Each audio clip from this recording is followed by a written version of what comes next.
माता रमाईचा जन्म रत्नागिरी जिल्ह्यातील वनंद या गावी बुधवार दिनांक 7 फेब्रुवारी 1898 झाला. त्यांचे वडील भिकू दामू धोत्रे व आई रुक्मिणीबाई होत्या. भिकू वलंकर दाभोळला बंदरावर कामाला जायचे. समुद्रापासून मार्केटपर्यंत टोपल्यात मासे वाहून नेण्याचं काम करायचे. रुक्मिणीबाई काबाड कष्ट करून आपल्या संसाराला मदत करायच्या. घरची कामे करून गोवऱ्या वेचून आणत मोलमजुरी करत भिक्कू आणि रुक्मिणीचा परिवार 3 मुली अक्का, रमा, गौरा, मुलगा शंकर, एकूण 4 मुलं होती. रमा घरकामात आईला मदत करत असे. रुक्मिणी अंथरुणाला खिळली आणि शेवटचा श्वास तिने घेतला. वडिलांनाही छातीत कळा निघत चालल्या होत्या. अशातच त्यांनीही डोळे मिटले. रमा सुन्न झाली. आई वडिलांच्या मरणानं तिला पोरकं केलं. रमाचे खेळण्या बागडण्याचे वय होते. अशातच तिला प्रौढत्व आलं. मामा गोविंद पुरकर व काका धोत्रे यांनी त्या बहीण भावाला मुंबईला नेले. 9 वर्षाची झाल्यावर धोत्रे काका व मामा यांना रमाच्या लग्नाचे वेध लागले आणि 1908 साल उजाडलं. परळच्या डबक चाळीत राहणारे सुभेदार रामजी सकपाळ यांचा मुलगा भीमराव इयत्ता 9वीत शिकत होता. दिसायला देखणा, हुशार. भीमरावाची अभ्यास आणि जेवणाची काळजी घेणारी मुलगी त्यांना हवी होती. रामजींनी रमाला बघितल्यावर पसंती दिली. लग्नाची तयारी सुरू झाली. भायखाळ्याच्या बाजारात रमा भीमाचे लग्न झाले. शिक्षणाचा गंध नव्हता, तरी रमाई विचारी आणि जबाबदारी होत्या. भीमरावांनी त्यांना लिहायला वाचायला शिकवले. लिहिता वाचता येईल एवढंच रमाई शिकल्या. पतीची मनोभावे सेवा करणे हे स्त्रीचे खरे कर्तव्य आहे असे रमाईला वाटे. रूढी आणि परंपराची विचारसरणी त्यांच्या अंगी भिनली होती. वडीलधाऱ्या माणसांचा मान सन्मान करणे, त्यांचा पती त्यांना खूप शिकलेला आहे याचा सार्थ अभिमान वाटायचा. पतीचा उल्लेख साहेब असा करायचा आणि बाबासाहेब रमाईला रामू म्हणायचे. 1912 साली डिसेंबर महिना रमाई आई झाल्या. भीमराव बाबा झाले आणि मुलाचे नाव यशवंत ठेवले. रमाई व भीमरावाच्या आनंदाला पारावार राहिला नाही. 1913 साली भीमराव BA पास झाले. तेव्हा रमाईला वाटायचं आपला पती आपल्यापासून दूर जाऊ नये, येथे राहून कर्तृत्व करावं.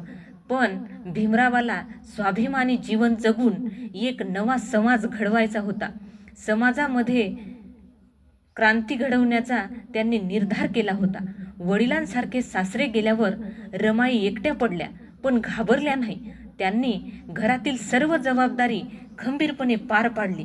भीमराव अमेरिकेला जाण्यासाठी निघाले, पण पाहण्यासाठी रामजी बाबा नव्हते. अमेरिकेला गेल्यावर रमेश नावाचा मुलगा मरण पावला.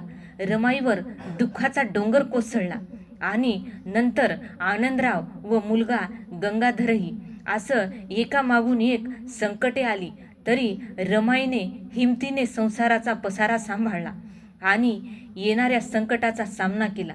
याच काळात भीमरावांनी प्राध्यापकाची नोकरी सिडनहॅम कॉलेजमध्ये केली. पुढच्या शिक्षणासाठी लंडन येथे निघाले. जवळ पैसा ना खायला काही. तिकडे भीमराव अर्धपोटी. रमाई संसारगाडा सांभाळून शेण गोवऱ्या व कोळसा विकून भीमरावाला उरलेल्या पैशातून मनी ऑर्डर पाठवायच्या. कुणाची मदत न घेता आलेल्या परिस्थितीत त्या पुढे जात होत्या.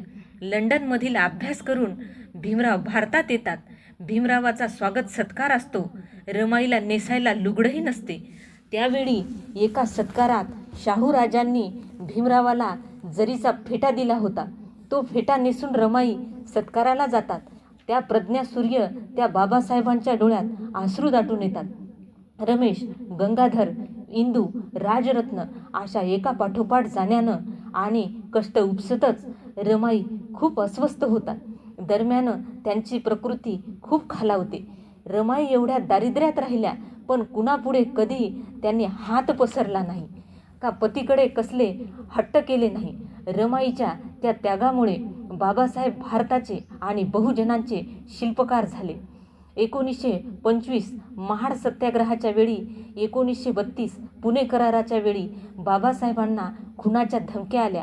वातावरण खूप तापलेलं होतं. अशा प्रसंगानं रमाई कणकण मरत होत्या.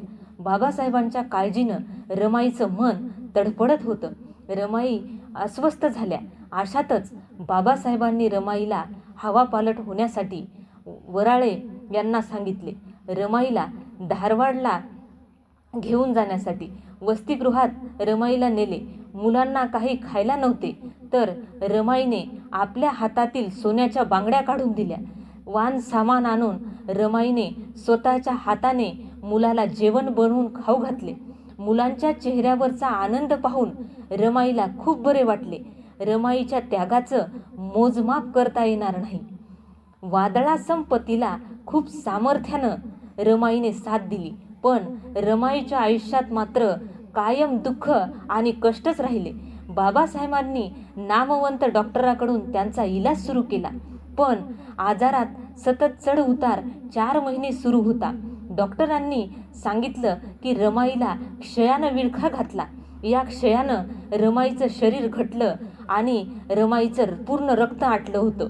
27 मे 1935ची ती पहाट, दीपाच्या पणतीत ती ज्योत अखेरची विझली. कारुण्य माता बाबासाहेबांच्या रामो, यशवंत व कोटी कोटी चिलापिलांच्या आपल्या रमाई मातेचा अंत झाला होता. एवढे बोलून मी माझे भाषण संपविते, थांबते. जय भीम, जय रमाई.